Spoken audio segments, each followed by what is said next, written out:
Assalamu alaikum, my brothers and sisters. We've been saying for a very long time, quit your bad habits. We've been saying it for the love of the Almighty, for the love of yourself and your loved ones.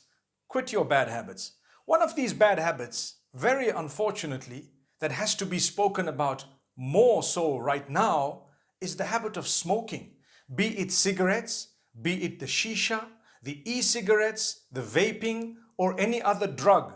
My brothers and sisters, quit now. You know there is a respiratory disease that is going around and it's spreading like wildfire, taking thousands of lives, affecting millions of people across the globe.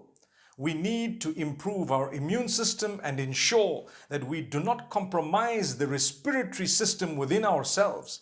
So my brothers and sisters, I plead with you once again, cut out smoking completely. Not only will you please the Almighty, but you will also be doing yourself a very, very great favor.